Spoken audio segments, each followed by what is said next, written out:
Assalamualaikum warahmatullahi wabarakatuh. Anak-anak, kita buka buku tema 8-nya ya. Kita belajar sampai subtema 2 ya.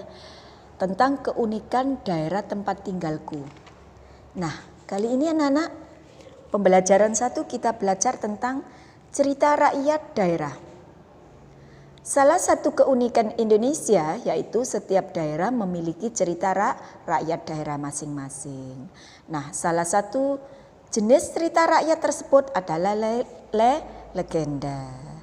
Apa itu legenda, anak-anak? Legenda adalah cerita yang mengisahkan riwayat terjadinya suatu tempat atau wilayah. Nah, contoh legenda yaitu asal-usul kota Salatiga. Nah, lebih jelasnya anak-anak, mari kita baca bersama ya cerita rakyat ini pada halaman 38 anak-anak ya, tentang asal-usul kota Salatiga. Kita lanjutkan anak-anak, belajar tentang pengaruh gaya dalam kehidupan sehari-hari. Gaya dapat diartikan sebagai tarikan atau dorongan.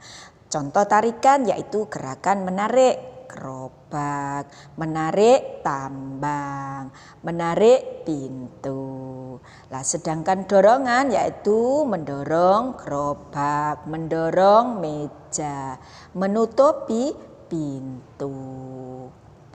Nah, anak-anak, gaya dapat mempengaruhi benda. Dan gaya dapat mengakibatkan adanya perubahan gerak pada benda. Nah, anak-anak, macam pengaruh gaya terhadap gerak benda. Ya, yang pertama, gaya dapat mempengaruhi benda diam menjadi bergerak. Nah, benda diam akan bergerak jika diberi gaya. Contohnya, bola akan melambung ke udara jika kita tendang. Lemari akan bergeser jika kita dorong.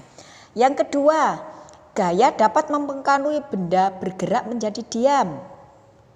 Contoh benda yang bergerak adalah sepeda yang di kayu, sepeda motor yang sedang bergerak, kelereng yang menggelinding. Nah, benda-benda yang bergerak tersebut dapat berhenti atau diam jika diberi gaya.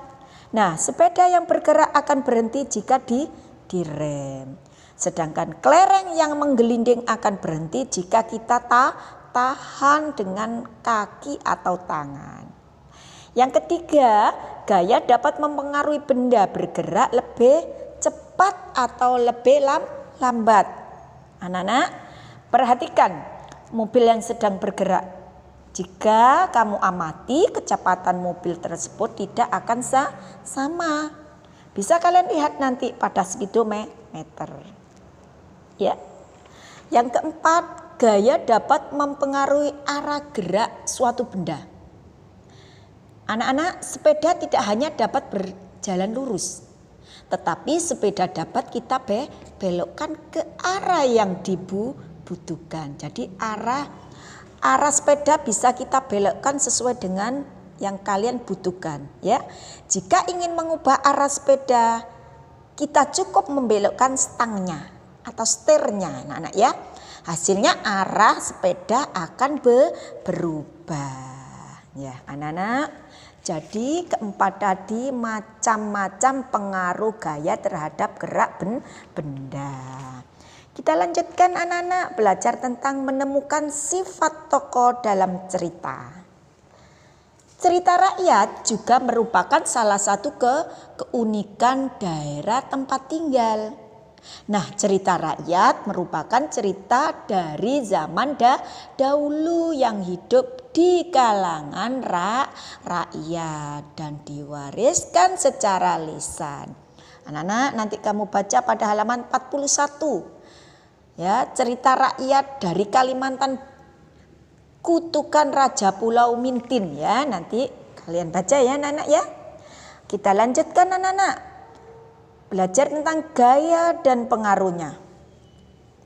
Gaya dapat menyebabkan benda yang diam menjadi bergerak. benda bergerak menjadi diam, mengubah arah gerak benda, mengubah bentuk benda, dan mengubah kecepatan gerak benda. Anak-anak, benda yang berat, anak-anak ya, membutuhkan gaya yang lebih besar untuk dapat menggerakkannya. Nah, alas permukaan benda juga mempengaruhi gerak benda. Semakin kasar alas permukaan benda, maka gaya yang dibutuhkan juga akan lebih besar untuk dapat menggerakkannya. Bentuk benda juga mempengaruhi gerak benda, ya anak-anak ya. Nah, sekarang macam-macam gaya, yaitu terdiri dari pertama, gaya sentuh. Gaya sentuh adalah gaya yang langsung mengenai benda. Contohnya, gaya sentuh apa anak-anak? Otot, gaya gesek ya. Jadi gaya otot, gaya gesek, dan gaya pegas. Itu adalah contoh gaya sentuh. Yang kedua, gaya tak sentuh. Apa itu gaya tak sentuh anak-anak? Gaya tak sentuh adalah gaya yang dikenakan pada suatu benda tetapi tidak menyentuh bendanya. Contohnya, gaya tak sentuh. Ayo. Gaya magnet dan gaya gravitasi. Nah, anak-anak, kita lanjutkan anak-anak ya. Belajar tentang gerak tari kreasi daerah. Setiap daerah di Indonesia memiliki tarian. Tarian daerah memiliki keunikan tersendiri. Nah, keunikan tersebut dapat dilihat dari unsur-unsur tari. Gerakan merupakan unsur utama dalam tari. Nah, unsur lain adalah busana, tata rias, iringan musik, dan properti tari. Gerak tari adalah serangkaian gerakan indah dari anggota tubuh yang dapat dinikmati oleh orang lain. Nah, gerak tarian daerah ini sangat beragam. Nah, anak-anak, gerakan tarian daerah ya, gerakan tarian daerah satu akan berbeda dengan daerah lainnya. Nah, anak-anak, tarian merupakan gabungan dari raga, irama, dan rasa. Nah, tari sendiri mempunyai fungsi anak-anak ya. Fungsi tari yang pertama sebagai sarana untuk upacara adat. Yang kedua sebagai sarana hiburan. Yang ketiga sebagai media pertunjukan. Yang keempat sebagai media pendidikan. Dan yang kelima sebagai sarana pembersihan jiwa. Ya, kelima itu tadi adalah anak-anak ya, termasuk fungsi dari tari. Nah, anak-anak kita lanjutkan. Jenis karya tari. Ya, jenis karya tari yang pertama, tari tradisional. Apa itu tari tradisional anak-anak? Tari tradisional adalah tarian yang telah mengalami perjalanan sejarah cukup lama. Contohnya apa kira-kira anak-anak? Tari tradisional, tari serimpi, ya. Tari gambyong. Dari mana tari gambyong? Dari Jawa Tengah.